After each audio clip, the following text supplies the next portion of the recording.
भाई की साड़ियाँ अलग रख दी गई है ना, वो आते ही होंगे। आते ही होंगे नहीं, आ भी गयो। जय स्वामीनारायण राधा बहन। जय स्वामीनारायण नीलेश भाई।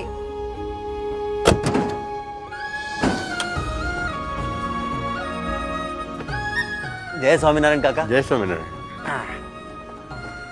पिछली बार साड़ियों पर जो कढ़ाई का काम हुआ था ना, वो सामने वाली पार्टी को बहुत पसंद आया है। हाँ? इसलिए दुगना ऑर्डर मिला है। अच्छा, काम अच्छा करेंगे तभी तो काम मिलेगा ना नीलेश भाई। सही बात। ये हीरल बहन की बेटी की शादी है ना, तो मेरी तरफ से ये साड़ी उस बच्ची को दे देना। हाँ।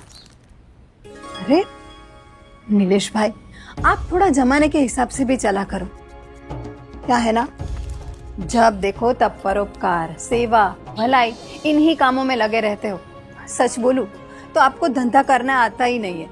ऐसे में भला बरकत कैसे होगी? जेवी दानत तेवी बरकत।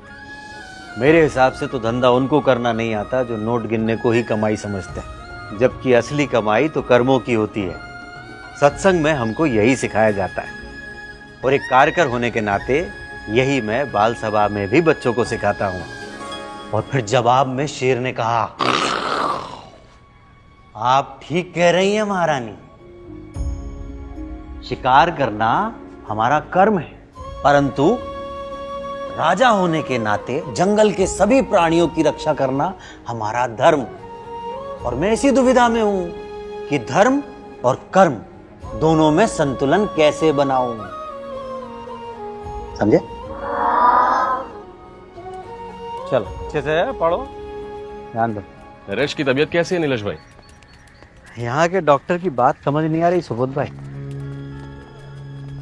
एक बार रिपोर्ट आ जाए तो अहमदाबाद लेकर जाऊंगा। राव जी काका बोले थे कि वहाँ का डॉक्टर बहुत अच्छा है। तो कब जाने की सोच रहे हो? रिपोर्ट तो शाम तक आ जाएगी, पर कल कार्यकरों की मीटिंग है ना, हाँ। तो उसके बाद नरेश को लेकर निकल जाऊंगा। चल ठीक है।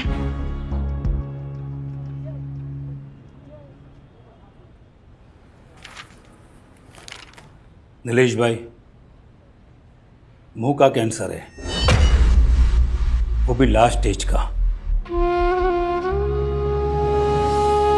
तंबाकू गुटखा खाएंगे तो देर सबेर ये तो होगा ही। नीलेश भाई सोच लीजिए, कीमो, ऑपरेशन और बाकी सब कुछ मिलाकर 8 से 10 लाख खर्च हो जाएंगे। आप इलाज शुरू कीजिए, पैसों का बंदोबस्त मैं कर लूंगा।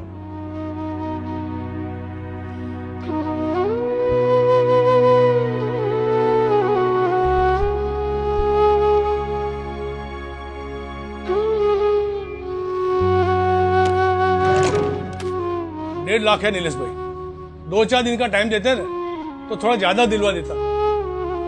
टाइम होता तो इसे बेचता ही नहीं ना मेवल भाई।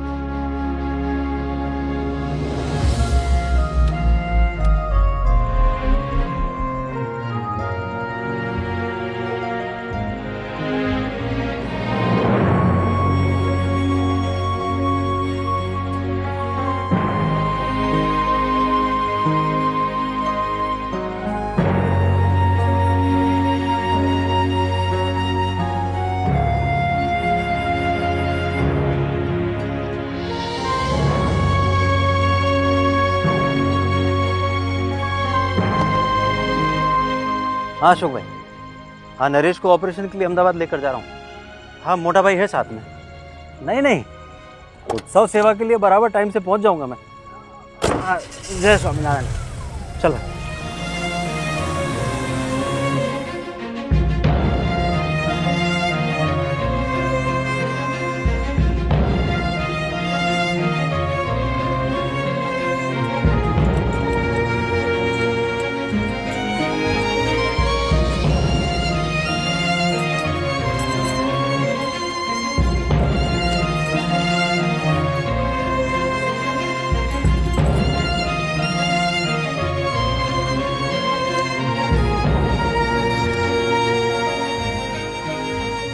जय स्वामीनारायण राधा बहन।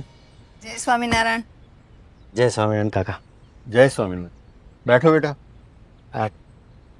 काका, मैं जल्दी आपकी पाई पाई चुका दूंगा। हाँ बेटा, भरोसा है तुझ पे। और बता, तबीयत कैसी है नरेश की? काका ऑपरेशन तो हुआ है पर ज़्यादा असर नहीं पड़ा है। खर्चा भी काफी हो गया होगा ना? अस्पतालों के चक्कर में व्यापार पे ध्यान भी नहीं दे पा रहा तू। एक बात बोलूं बेटा, जो जहाज डूबने वाला हो उसकी मरम्मत पे खर्चा नहीं किया जाता। जहाज और परिवार में यही तो फर्क है ना काका। जहाज डूबने लगे तो इंसान जान बचाकर भाग खड़ा होता है, पर परिवार डूबे तो हाथ थाम कर खड़ा हो जाता है। चलो ठीक है, भाई की सेवा की बात तो समझ आई, पर बाकी की सेवाएं तो बंद कर। उससे क्या मिलता है तुझे? काका मुझे क्या मिल रहा है ये तो मैं नहीं समझा पाऊंगा। बस इतना समझ लीजिए, जिस तरह आपके लिए सांस लेना जरूरी है उसी तरह मेरे लिए सेवा करना। मैं BAPS का कार्य करूं और सेवा ही मेरा जीवन है। हाँ, अब अच्छे से याद रखना है। ज्यादातर बच्चे मंच पर पहली बार प्रस्तुति दे रहे हैं, तो बाल सभा में जो बच्चों ने सीखा है वो ज्यादा से ज्यादा लोगों तक पहुंचना चाहिए। उसके लिए हम लोगों को एक एक के घर खुद जाकर निमंत्रण देना है। नीलेश भाई, नीलेश भाई, नीलेश भाई, नीलेश भाई, बहुत ही दुखद समाचार है। क्या हो? नरेश भाई,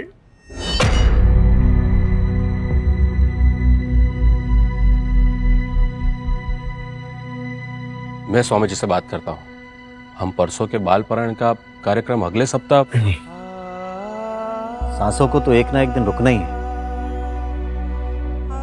पर सेवा चलती रहनी चाहिए। परसों का कार्यक्रम परसों ही होगा।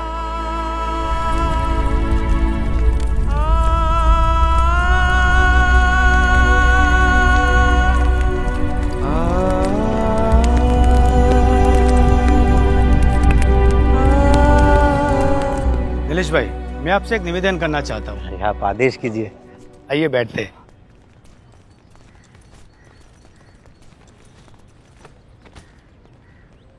नीलेश भाई, आप संस्था के कर्मठ कार्य कर रहे हैं। जी।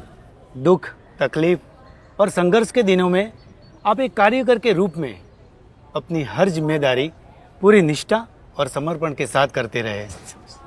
तो नीलेश भाई, मैं आपसे एक निवेदन करना चाहता हूँ। बोलिए ना। वैसे तो जरूरत पड़ने पर हमारी संस्था लोगों की मदद करती है।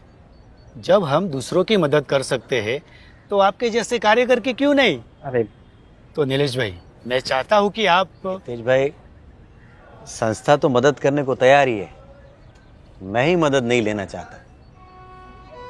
मैं तो एक सेवक हूँ। मेरा काम सेवा देने का है, सेवा लेने का नहीं। बस मुझे मेरा फर्ज निभाने दीजिए, कर्ज अपने आप चुक जाएगा। पर कैसे? आपका साड़ियों का धंधा तो बंद हो गया।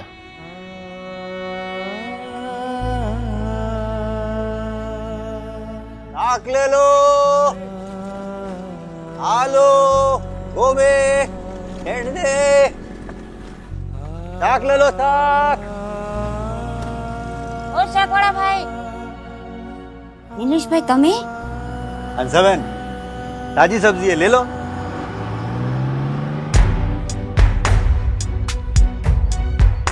हम BAPS के कार्यकर, ताक ले लो, BAPS आलो, वेंगड़े, दूधे। हाँ, सरस છે। हाँ, बहुत सरस છે। हाँ, बाल सभा की तैयारी हो गई। हाँ, जो नए बच्चे आए उनकी सूची तैयार कर लो। लो भाई। हम BAPS के कार्यकर, हम महंत स्वामी के कार्यकर।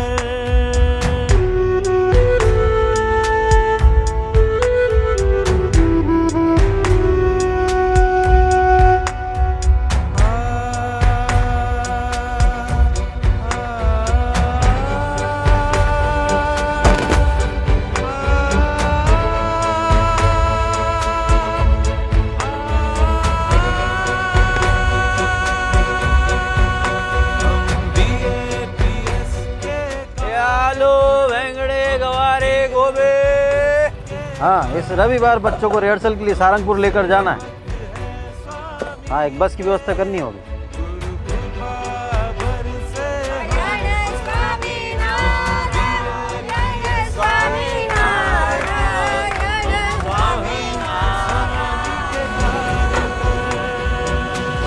नीलेश भाई, हाँ ब्रदर। आप हर शाम 4 से 6 बजे के बीच में यहाँ मंदिर के सामने अपना ठेला लगाते हैं ना? हाँ, क्यों? अरे यही तो असली टाइम है कमाई का। बाकी के सब्जी वाले इसी समय बाजार में ठेला लगाकर अच्छी खासी कमाई कर लेते हैं। बाकी लोगों को मेरी तरह बीएपीएस का कार्यकर बनने का सौभाग्य प्राप्त नहीं हुआ ना प्रथमेश भाई। मंदिर की मरम्मत का काम चल रहा है और संतों से बहुत विनती के बाद मुझे मंदिर की देखरेख करने की सेवा मिली। अब भला ये मौका मैं कैसे छोड़ सकता हूँ? हाँ, लेकिन इसी के चक्कर में कभी कभी तो आपकी सब्जी बिकती तक नहीं है। अरे कई बार गांव वालों ने आपको अपनी सब्जी यूं ही गरीबों में बांटते हुए देखा है। ऐसे में भला कमाई कैसे होगी? मैं तो अब तक यही समझ पाया हूँ प्रथमेश भाई की असली कमाई कर्मों की होती है, नोटों की नहीं। और आप तो जानते ही हैं कि मैं बीएपीएस का कार्यकर हूँ और सेवा ही हमारा जीवन है।